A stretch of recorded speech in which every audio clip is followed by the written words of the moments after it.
तो साल 2023 अपने एंड की तरफ है और क्रिसमस फेस्ट सेलिब्रेट करने के बाद अब आप लोग न्यू ईयर सेलिब्रेशन की भी तैयारी कर रहे हो। लेकिन 2024 में एंटर करने से पहले क्या आपने 2023 को अच्छे से समझा? क्या आपने कभी सोचा कि 2023 कितना खास है, या फिर वो कौन सी चीज़ें जो आपको जानना बहुत ज़रूरी है 2024 के लिए प्लानिंग करने के लिए, और या उसे और भी प्रोडक्टिव बनाने के लिए? दरअसल इस साल कुछ ऐसे बदलाव आए हैं जो आने वाले सालों में आपकी लाइफस्टाइल को अफेक्ट कर सकते हैं।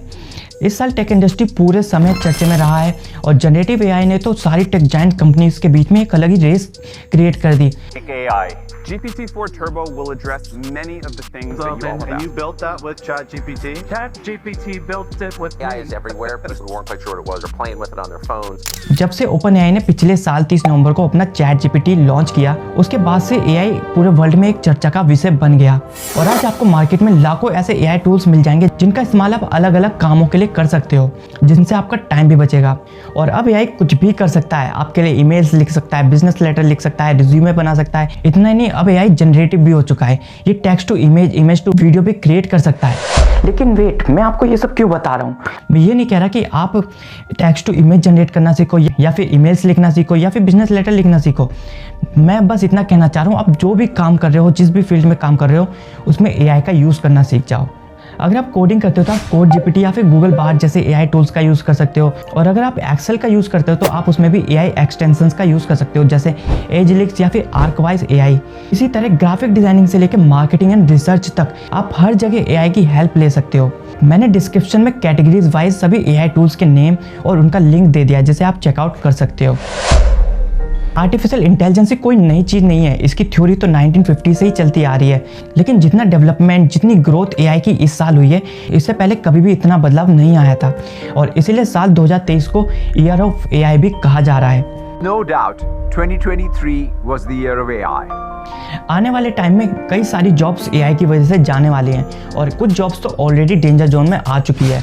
For example customer care service, LLM large language model based कई सारे AI चैटबॉट्स हैं जो ये सेम काम कर सकते हैं, वो भी ह्यूमन से कई गुना फास्ट, और इनको ऑपरेट करने में या फिर इनको ट्रेन करने में भी ज़्यादा खर्चा नहीं आता। और अगर आपने सिचुएशन के हिसाब से खुद को अडेप्ट नहीं किया तो हो सकता है कि आपकी जॉब भी खतरे में पड़ सकती है। वो अलग बात है कि आप भी बेरोजगार हो।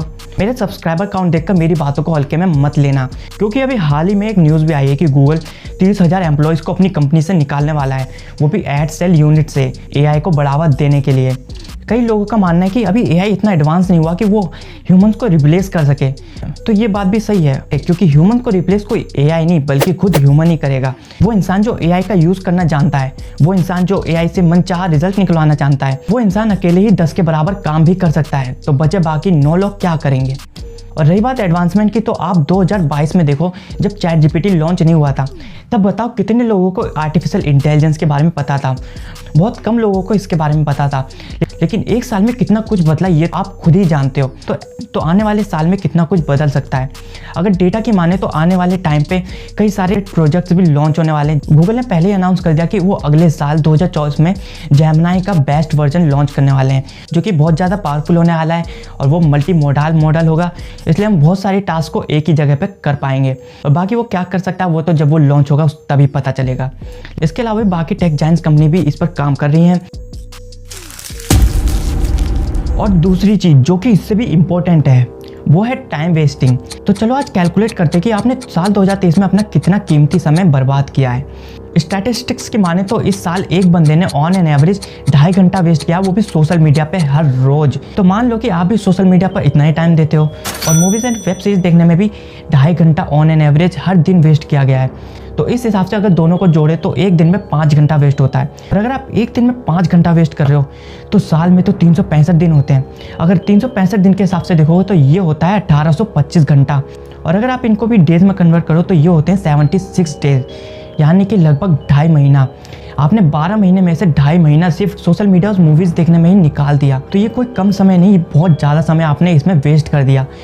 तो आपसे बस एक ही रिक्वेस्ट है कि आप अपने कीमती समय को बचा के रखो, उसका अच्छे से यूज़ करो, ना कि अपना टाइम ऐसे ही कहीं भी वेस्ट कर दो, क्योंकि छोटे छोटे बदलाव आपकी लाइफ में बहुत बड़ा इम्पैक्ट डाल सकता है। तो आशा आपको वीडियो पसंद आई हो तो वीडियो को लाइक कर देना, अगर ना आई हो तो डिसलाइक भी कर सकते हो, और अपने दोस्तों के साथ शेयर कर देना। तो फिर होगी मुलाकात अगली वीडियो में।